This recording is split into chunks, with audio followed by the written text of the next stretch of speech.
Good morning. It's my last morning in Cheshire here today. As you can see, it's beautiful. It's been pissing it down in the rain for days, but today it's gorgeous. The sky is blue. It's lovely. It's my last morning with the kids today. I drive down to Cornwall. The next time I see them is the day I take them to university, and that's a big kind of rite of passage, isn't it? You know, big weight off my mind when they're finally ensconced safely in university.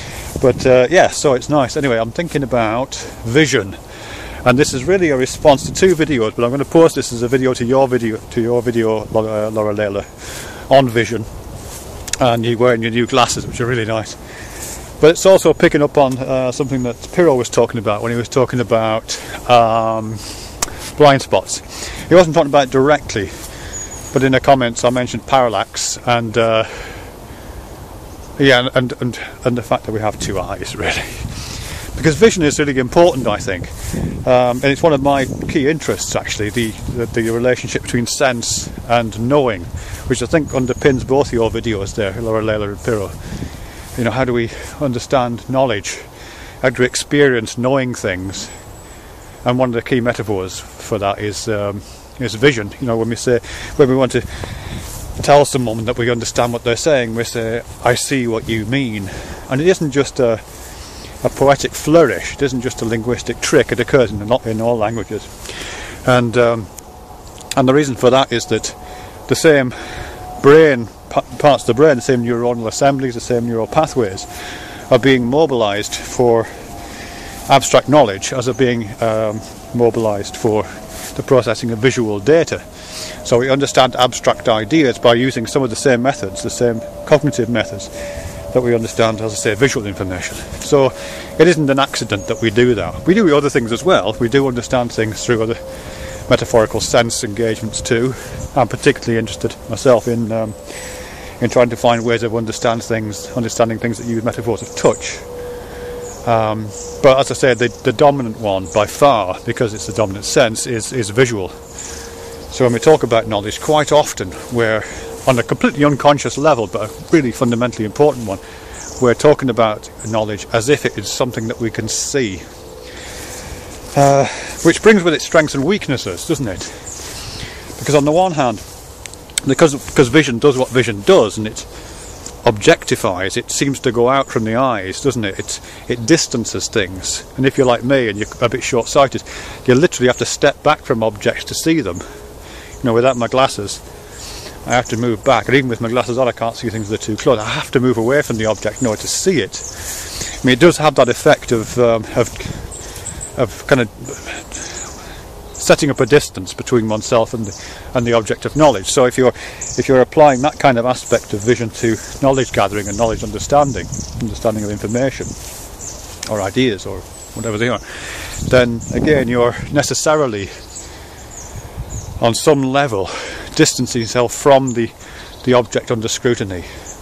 And you find that a lot in kind of critiques of science and critiques of science writing. It doesn't change the data is fine, and it's just a recognition of how that works.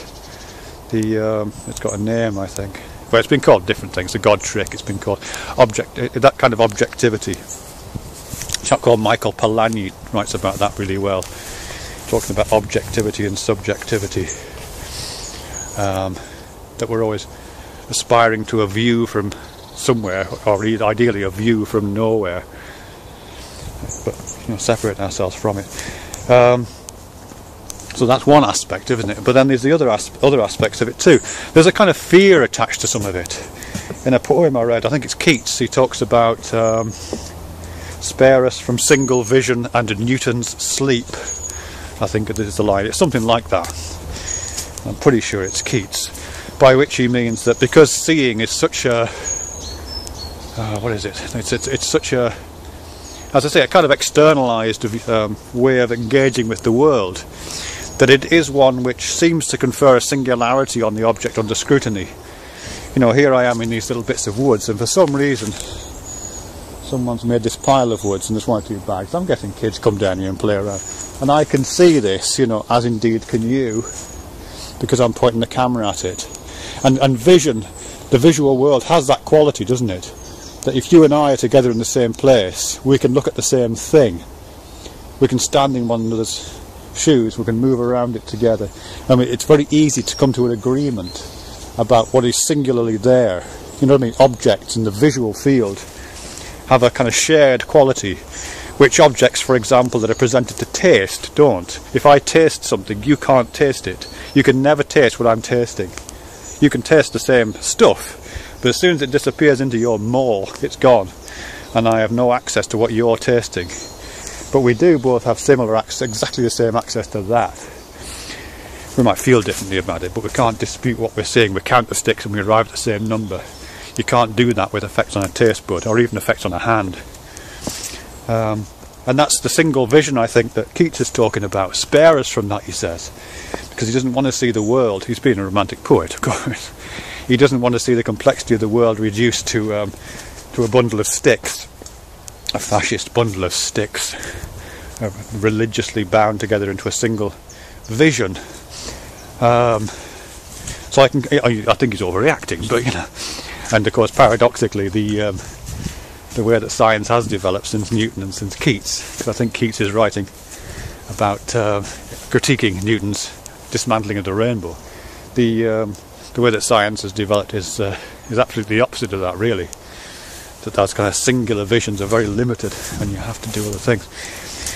But it does have that fear, doesn't it? And again, that's because of the way that the visual metaphor works in us, not as we apply it in our language, but as it works in our brains.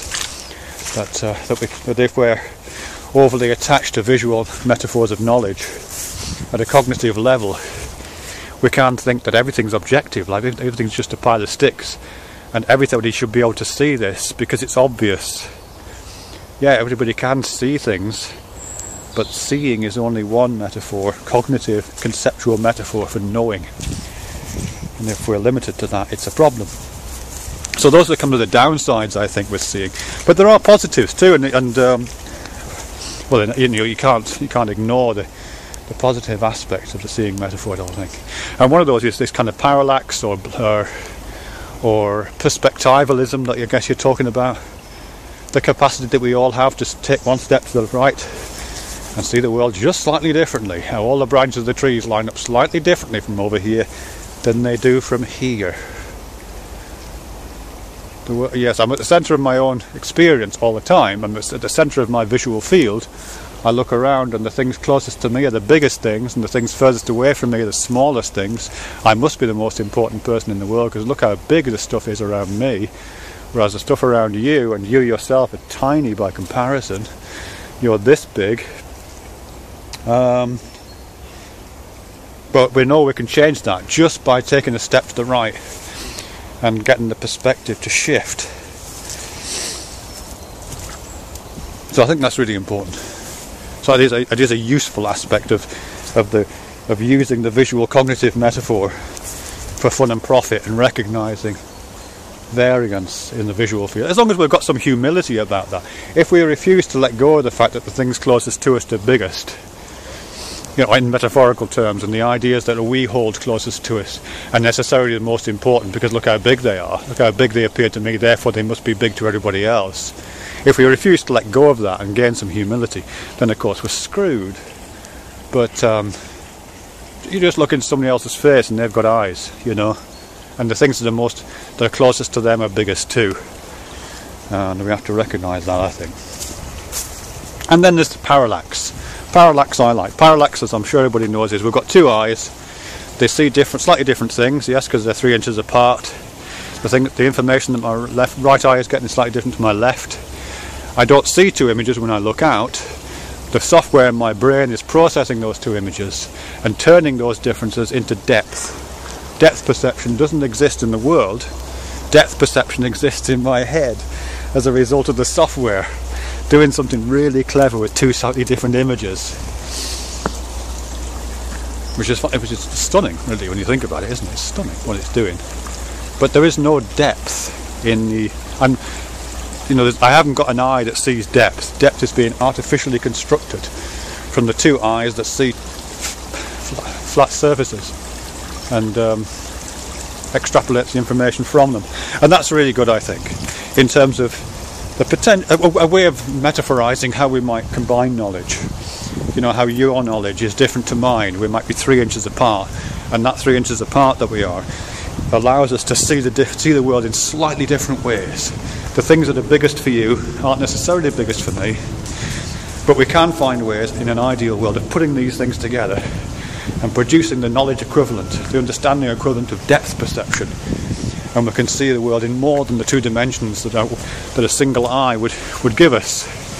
You know, you can operate as my second eye, and you and I can see the depths of the world, really. You know, and there's not just 2 of us, is there? There's thousands of us. You know, this kind of 1,000-eyed mythical beast in an ideal world.